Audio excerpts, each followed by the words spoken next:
headlines in this region, and we get perspective and analysis from Dr. David Matsanga. He is a political scientist and conflict resolution analyst rather. Dr. Matsanga, welcome. Always great having these catch-up sessions with you on Wednesdays. How are you on this particular one? Thank you very much, my sister Asanda, right from Lilongwe, Malawi. I'm on my way out, maybe tonight, to go and see solve African problems somewhere else. Thank you very much. And that you are very busy doing. Today, let's start with Ivory Coast. President Alassane Ouattara winning another term in office in that country. What do you make of this election win? I was here a few weeks ago and I told you what would happen. Fortunately, this time, bloodshed has not come. But they need a reconciliation. Of course, he bumped out a number of opponents, formidable ones, and left the ones that he can defeat at any time. Africa is heading in a direction which only AU and only African Union, effective African Union organization can change. We can change. China had those type of problems 40 years ago. They changed and they moved forward. But most of the African leaders are just slogans. We change, we see, we look like China, we look like Singapore, Malaysia. We have to change. But the problem lies with African Union. These elections are a pattern on the continent of Africa. Change this, change that, bump off this, do that. I think we better find our own democracy, Asanda. We have not found it. The only country that has found its own democracy is where you are, South Africa. You vote, go home peacefully. You don't knock out opponents. You are in the race. You accept to go to parliament. Liberia is following. Ghana has followed. Another country like in Senegal has followed, although it has shaky leadership because they squabble over policy whether to be with France or not. Those are the only countries in Africa that when I hear of an election, I am happy I can sit at home and say I will drink my tea without any bloodshed coming on the continent.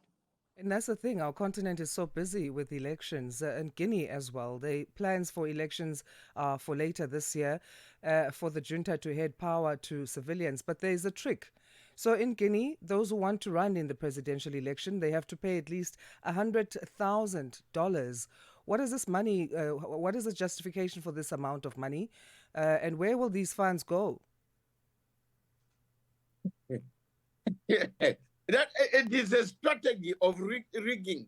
If you have studied political science, like I have done to the last iota on planet Earth, that is gerrymandering. It's called gerrymandering. You prepare, you rig before. You rig, you change goalposts, you change quite a lot of things. Now, 100,000, if you want to take part in an election, is it food? Is it a wedding? Is there food cows going to be given to people? Hala? What type of Africa is this we are heading? That guy in Guinea Conakry, that guy is one of the few people that Africa must not even trust at all. This man removed his former boss. He removed him, put him aside. Thanks God he did not kill him.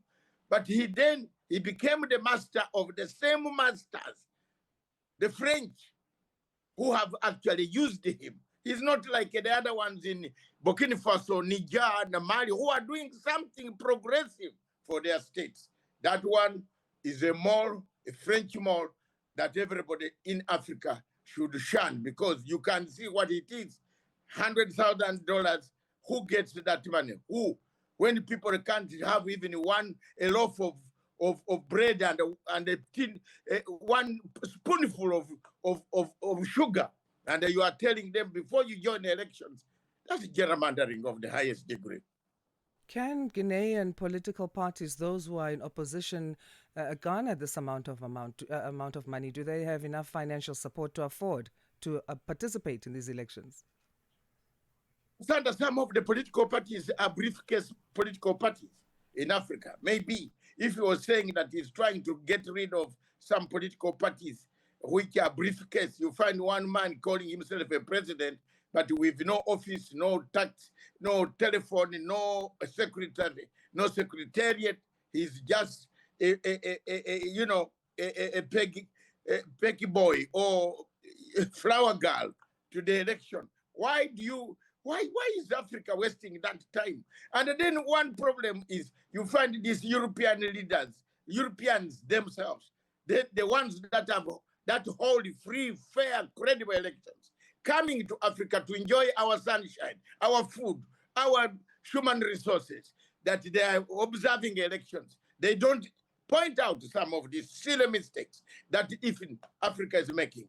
They just want to keep us primitive, ignorant, yet they have developed systems. Countries like Norway, Finland, one of the worst countries around the world in Nordic countries that started peace mediation. They are coming to Africa to teach us bad manners. In Cameroon, in those places, you can see what is going on there. Norway, I can't believe this, but Africa needs to find a way what type of democracy they take. No political party opposition can garner 100,000 if you don't have even a fax machine or even a typewriter or a computer to even find out what is taking place around you. Let's go to Benin now. A court there in Benin has banned the opposition party from participating in the April 2026 presidential elections. Democrate has been banned. The Democrats, or what will this mean then for political tensions in the country that Le Democrate has been banned from electoral participation? Asanda, that area is prone to military coups. Benin, Togo, that area, Ivory Coast, Nigeria, Cameroon, Chad, those are prone areas for military. Guinea-Bissau, Conakry, those areas there is a lot going on there. And for Benin, it's again the game of gerrymandering. Check out, check in. Don't want that one, he will cause trouble. I think Africa has reached a stage where we should tell leaders like those in Benin, go back and find out which is the best model of democracy. You can have a parliamentary system. You see what is causing all these problems, Asanda, for our listeners across Africa, is you have chosen the worst type of system in your electoral systems. That is American type. You have come with an American type where presidency, the word presidency, can make people draw machine guns against each other. Why don't you go back to parliamentary type of democracy? Like South Africa. South Africa does parliamentary type. You elect your MP. The party that has the highest number of MPs goes and forms the government. Peace will prevail. You have copied a wrong, obnoxious, silly system of the American type, which always has problems, which needs middle class, which is highest land literary middle class. We don't have it in Africa. We are bought by money. People buy people for elections. People buy people to vote for them. So let's go back and find out what among the two systems, the parliamentary system and the system of presidential style, which one can bring peace to Africa? For me, as a person who teaches political science, who talks it, who can write it and pass exam, even when I'm going to the grave, I will tell you the parliamentary system is more comfortable. It creates peace for Africa. Africa cannot manage the type of competition on the presidency, which is causing more conflicts on the continent. So, what are the key requirements then under Benin's electoral code, and which of these is said that Le Democrate violated allegedly? They violated a voter. They don't have enough money. They said they campaigned too early. There are so many of these type of things that I mean, Asanda, these are fictitious reasons. At the end of the day, it will be a very bad person who will tell you that this reason was the one why the political party. It is a sheer fear of competition. People fear that the opposition. People fear that some people, the youth, have no employment. These have nothing. They will come through the opposition and remove me from power. Now, power in Africa has become the deciding point, the trigger mechanism towards conflicts in Africa. We are now not going to enjoy life because someone would like to have power, therefore he must eliminate the opposition. That is, it is not going to work. It can't work. We must go back to a drawing board. In Mali now, where the government has suspended schooling there, normal schooling as well as university schooling because of fuel shortages, this obviously has an impact, and the suspension of school now is going to be for 2 weeks. But the fuel shortage itself has had an economic impact that is negative. But in what other ways now is this new development of schools and universities closing going to have an impact in Mali? A very great, bad impact, very dangerous. It could lead us to having a country completely surrounded by France. This fuel problem is being caused by France that has brought bad blood between Algeria and Mali. You notice that there is a conflict coming down through Algeria again. I wish Benabera rose up from the grave and warned the leaders of Algeria to stop it because they are harassing Mr.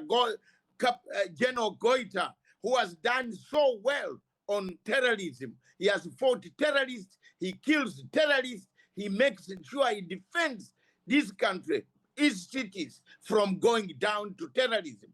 So the French are not happy. They have now gone back and brought in Mali, Algeria to frustrate the importation of fuel.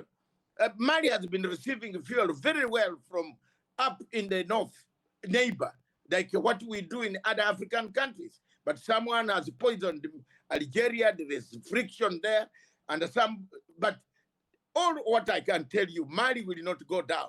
The friends across Niger, Burkina Faso, the little fuel that they are having is being pumped slowly. They will come back and the schools will open. I'm in touch with the presidents there, and I'm sure I will tell you again in a weeks to come that the schools have reopened. Yeah. Let's hope for that. Let's go to Zimbabwe now, where Nigerian billionaire Aliko Dangote is planning to go back to the country to make investments.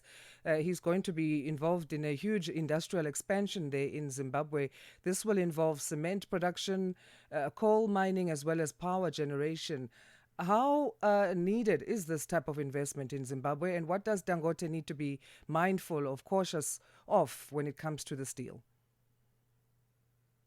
Dangote is my great friend, although he does not give me even a penny or $1 to do buy business. I have ever asked him even to give me money to form a television. He's very... Because we're friends. We don't mix business with friends, Doctor. That he's a very good friend of mine. And therefore, I always talk to him frankly that, Dangote, you are hearing me. I asked you in front of Gaddafi, before Gaddafi died in the African Union Sheraton House, I said, why don't you give an African? Why do you advertise your products on CNN?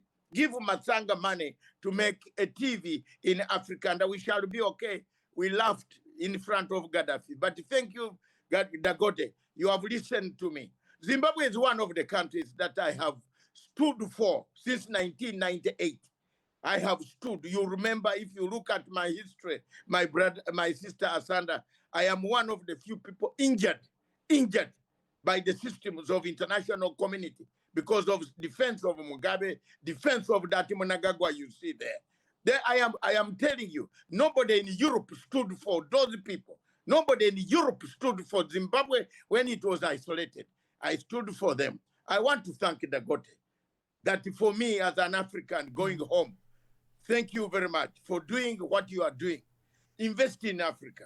Go there. The African hardship solutions condition. for African problems. Then, Dr. Matsanga, we always run out of time, and we always want to continue the chats with you, but we have to leave it there for today. And thank you again for your valuable insights. Thank you very much, but I will not leave without saying that the African Union congratulatory message to Paul Biya is a shame. They should remove that congratulatory message.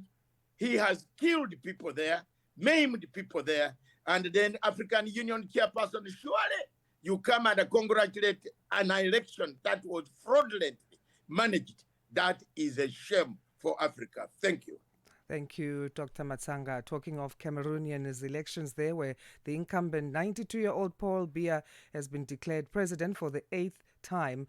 And that's where we leave our West Africa wrap, thanking Dr. David Matsanga, political scientist and conflict resolution analyst. Let's head over to news headlines now. It's 6:31 Central African time. Here's Matapelo Mohape.